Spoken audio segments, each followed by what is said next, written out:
Something interesting is happening right now. Men are walking away from the table, not arguing, not fighting, just refusing to play. And the reaction from some women has been explosive. They're genuinely shocked that men are saying no to behaviour that's been normalised for years. No more paying for entitled attitudes. No more tolerating disrespect disguised as testing. No more pretending manipulation is cute. Let me explain what happens when men stop playing along with these games, and why some women absolutely hate it. The social pushback against disrespectful dating behaviour is reaching a tipping point. A guy goes on a date, she's on her phone the entire time, orders the most expensive items, then acts offended when he asks to split the bill. 5 years ago, he'd have paid and felt bad about himself.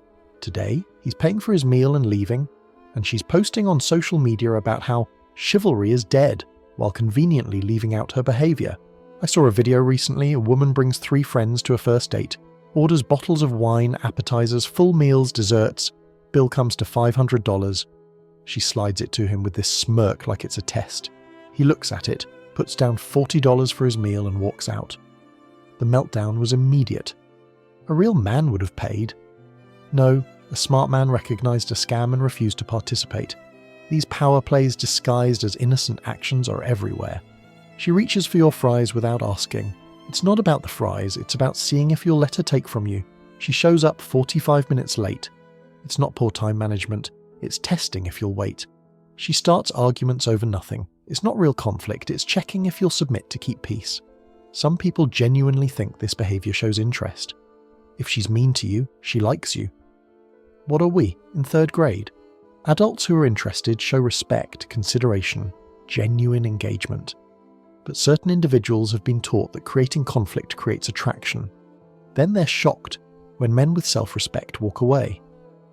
The clothing choices and public decorum debates reveal another game. Someone wears essentially lingerie to a restaurant, then gets offended when people notice. You can't dress for maximum attention, then complain about receiving attention. You can't put yourself on display, then act violated when people look. That's not how reality works. I counsel men who've dealt with partners who'd wear the most revealing outfits to his work events, family gatherings, children's school functions. When he'd express discomfort, she'd cry, "Controlling." But wearing a thong bikini to his nephew's baptism isn't about personal freedom, it's about creating drama and testing boundaries. The expecting loyalty without offering any in return dynamic is destroying modern dating. She wants you to delete dating apps while keeping hers, just in case. She wants you to cut off female friends while maintaining her roster of guy friends. She wants commitment from you while keeping her options open. It's not a relationship, it's a hostage situation. A client discovered his girlfriend of 2 years had been on dating apps the entire time. Her excuse: "We never officially said we were exclusive. They lived together, met each other's parents, planned vacations. But apparently without a notarized contract, she felt free to keep shopping. When he ended it, she was shocked. I chose you every day." No, you kept him as an option while looking for upgrades. Using attraction games to provoke men has become content creation. Women approaching married men at gyms, touching them, flirting aggressively, all while filming for TikTok. "Look how uncomfortable I made this married guy." You're not funny, you're a predator. If men did this to married women, there'd be lawsuits. The criticism toward adult content creators in dating is valid and deserved. You can't sell intimate content to thousands of strangers, then expect a high-value man to wife you up. You can't monetize your sexuality, then get offended when men see you as a sexual commodity. Actions have consequences, even in the age of no judgment. I know a guy who discovered his fiancée had an OnlyFans 3 months before the wedding. Not currently, she'd hidden it. 5 years of content still circulating online. She couldn't understand why he called off the wedding. It's just work. No, it's thousands of men having seen your most intimate moments. That's not something most men can move past, and that's okay. The manufactured drama for online attention has reached insane levels. Some people literally create relationship problems for content, start fights to film the reaction, pretend to catch him cheating for views, stage breakups for engagement. Your relationship isn't real, it's a performance where only one person knows they're acting. A client's ex would start arguments whenever her follower count dropped. Like clockwork, she'd create some issue, film herself crying, post about toxic relationships, gain thousands of followers from the drama. He was just a prop in her social media theatre. When he refused to participate anymore, she had no content and had to find a new victim. The weaponizing tears and emotional manipulation is something men are finally calling out. Losing an argument? Cry. Don't want to take accountability? Cry. Got caught lying? Cry. And historically, it worked. Men would comfort, apologize, forget the issue. But now, men are saying, okay, cry, but we're still discussing this when you're done. The tears on demand manipulation is so common, there are literally tutorials online. How to cry to win arguments. Using emotions to get what you want. This isn't emotional expression, it's psychological warfare, and men who recognize it and don't respond are labeled emotionally abusive for not falling for manipulation. The expectation that men pay for cosmetic upkeep while claiming independence is peak delusion. I need my nails done. Okay, pay for them. My hair appointment is $300. Better start saving. These lashes are expensive. Get cheaper lashes or make more money. You're not a dependent, you're an adult. Your beautification routine is your financial responsibility. Some women genuinely expect men they're casually dating to fund their entire beauty regime. Hair, nails, lashes, brows, Botox, fillers, gym membership, supplements, thousands of dollars monthly for maintenance. But ask them to cook a meal? I'm not your maid! You want someone to pay for you to look good for other men while offering nothing in return. The selective independence is exhausting. I'm a strong independent woman, until the check comes, until the car breaks down, until rent is due, until anything requiring money or effort appears, then suddenly, a real man would handle this. You're either independent or you're not. You can't be independent in theory but dependent in practice. A woman I know posts constantly about not needing men, being self-sufficient, female empowerment. Her rent? Paid by her ex. Her car, bought by another ex. Her lifestyle, funded by rotating through men. But on Instagram, she's the poster child for independence. The performance of independence while being completely dependent is widespread. The sugar baby culture, claiming to be wife material, is delusional. You can't spend 5 years being flown to Dubai by strangers, then expect a traditional marriage. You can't have a roster of sugar daddies, then wonder why regular men won't commit. You've shown that everything about you is for sale. Why would someone buy what others are renting? These same individuals get offended when men point out the obvious incompatibility. My past doesn't matter. It does when your past is selling companionship. You're insecure. No, most men just don't want to marry someone who treated relationships as transactions. That's not judgment, it's preference. The refusal to show traditional partner qualities early on while demanding provider behaviour immediately is backwards. She won't cook because we're not married, but expects expensive dates. Won't be exclusive because we're just dating but wants emotional support. Won't show care because it's too early but demands investment. You want husband treatment while offering stranger behaviour? Men are recognising this scam. Why would I give husband benefits for girlfriend behaviour? Why would I invest in someone who's explicitly not investing in me? Why would I act married to someone who's acting single? The math doesn't work, and men are finally doing the calculation. The confusion between healthy leadership and control shows the games clearly. These individuals want a man who makes decisions but call it controlling. Want someone who plans but call it demanding. Want leadership but call boundaries abuse. You can't want the benefits of masculine leadership while rejecting any actual leadership. A client's ex wanted him to be more dominant but fought every decision he made. Plan dates? You never ask what I want. Make reservations? You didn't consider my preferences. Take charge in bed? You're too aggressive. She wanted the aesthetic of dominance without actual dominance. It's all performance, no substance. The public stunts that reveal poor judgment are accelerating. Women posting their exes' nudes for revenge, sharing private conversations for content, exposing intimate details for sympathy. This isn't empowerment, it's evidence of someone you should never trust with vulnerability. If someone will publicly humiliate their ex for social media engagement, what will they do to you? If they'll share private moments for stranger validation, what boundaries exist? Men are learning to look for these red flags early. Anyone who treats past relationships as content will treat yours the same way. The entitlement without effort mindset has reached absurd levels. Expecting 5-star treatment while offering drive-through energy, demanding Prince Charming while being barely pleasant, wanting investment while being uninvestable. The audacity is genuinely shocking. I see profiles demanding 6 feet, 6 figures, 6-pack from women offering what exactly? Bad attitude, 3 kids from 3 men, massive debt, mental health issues, addiction to social media. What exactly are you bringing that justifies these requirements? The dating market, distorted by money culture, has ruined genuine connection. Everyone's trying to extract maximum value while offering minimum effort. Dating has become a business transaction where everyone's trying to scam each other. No wonder real connections are extinct. Both sides are guilty, but certain individuals have turned it into an art form. Professional daters who go on dates just for free meals. Serial relationshippers who monkey branch from provider to provider. Emotional vampires who drain resources while giving nothing back. The promiscuous past affecting future relationships is real, despite what people claim. Someone who spent a decade in chaos doesn't suddenly become stable. Someone who treated intimacy as casual doesn't suddenly value it. Someone who was never faithful doesn't suddenly become loyal. Past behavior predicts future behavior, but accountability is forbidden. Point out that actions have consequences and you're shaming. Mention that certain behaviors affect pair bonding and you're insecure. State preferences based on past behavior and you're judgmental. No, you're recognizing patterns and protecting yourself. The double standards about consent are staggering. Women grab men's muscles without asking. It's playful. Men do the same. It's assault. Women touch men's hair, face, body whenever they want. It's flirting. Reverse it. It's harassment. The hypocrisy is so normalized that pointing it out seems radical. I've watched women at bars literally grab men's crotches as a joke.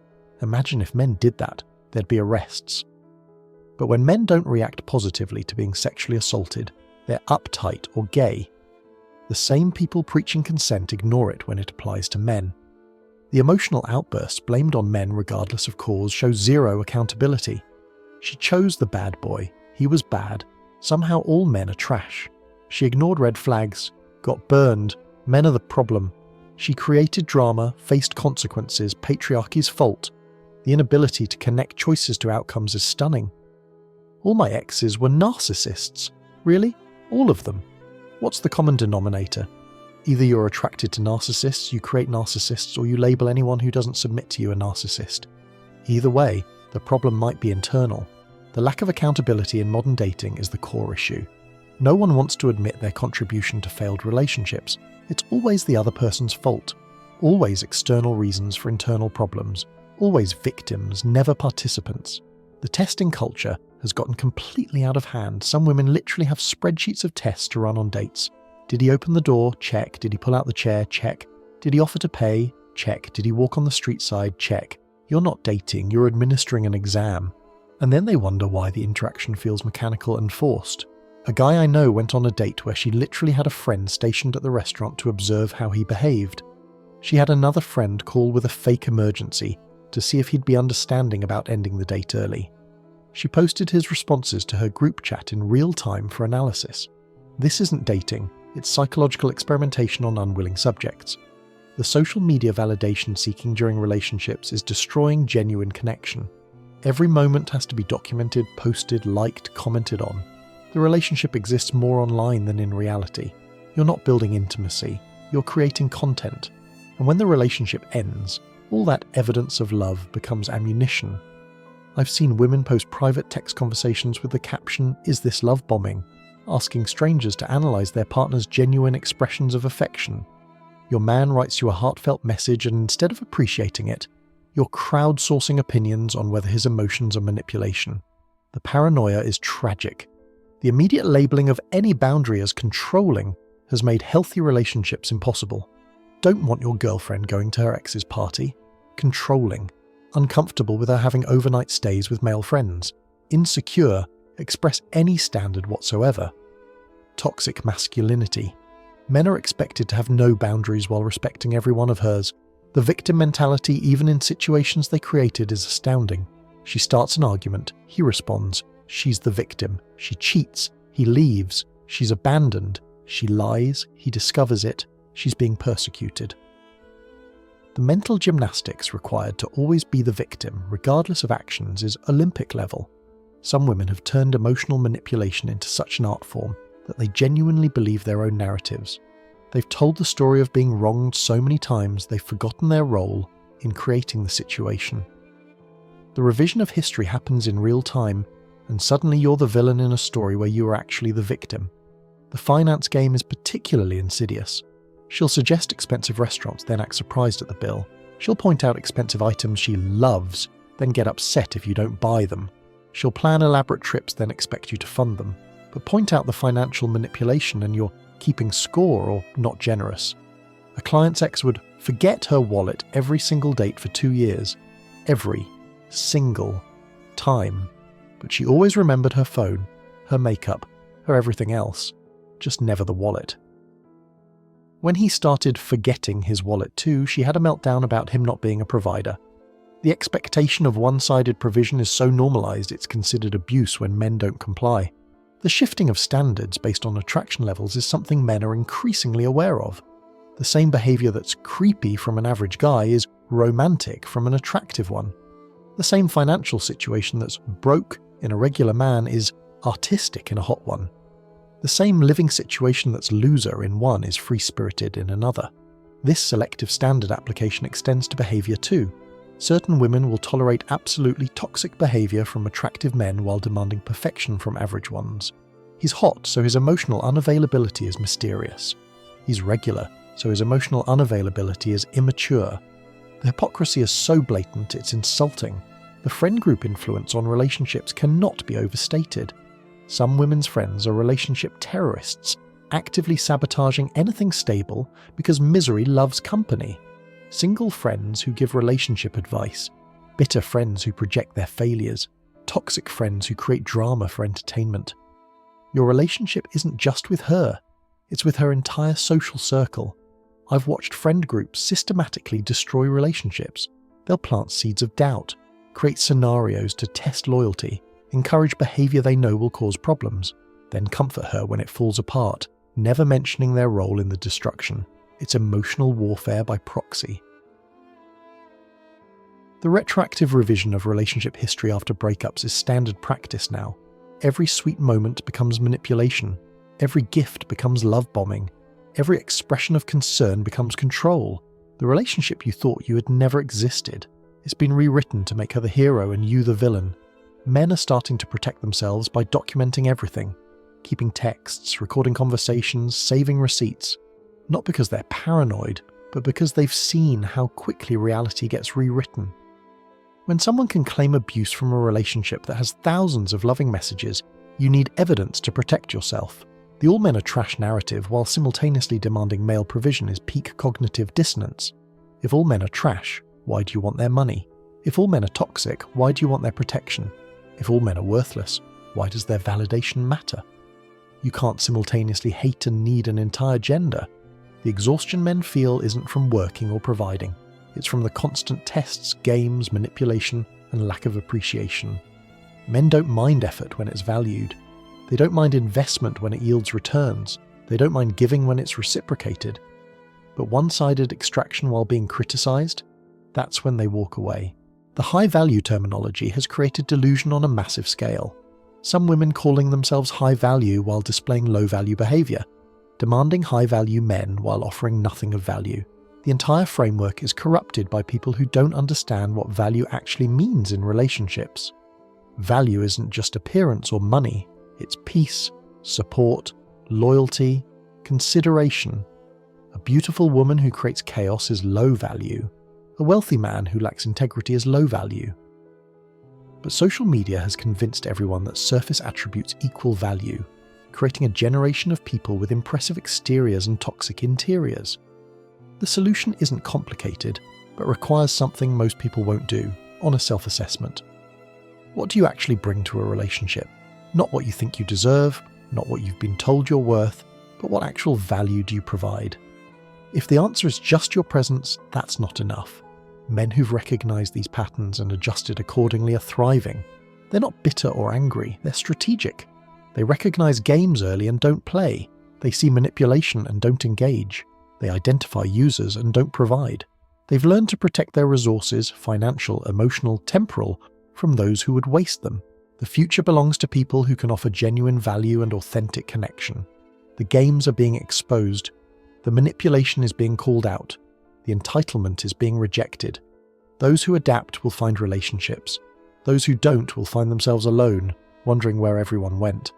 But change requires admitting the games exist, acknowledging participation in them, and choosing to stop. It requires seeing relationships as mutual exchanges rather than extraction opportunities. It requires bringing value rather than just expecting it. The men who've stopped playing aren't broken or unable to compete. They've recognized a rigged game and chosen not to participate. They're not intimidated by strong women. They're uninterested in difficult ones. They're not afraid of commitment.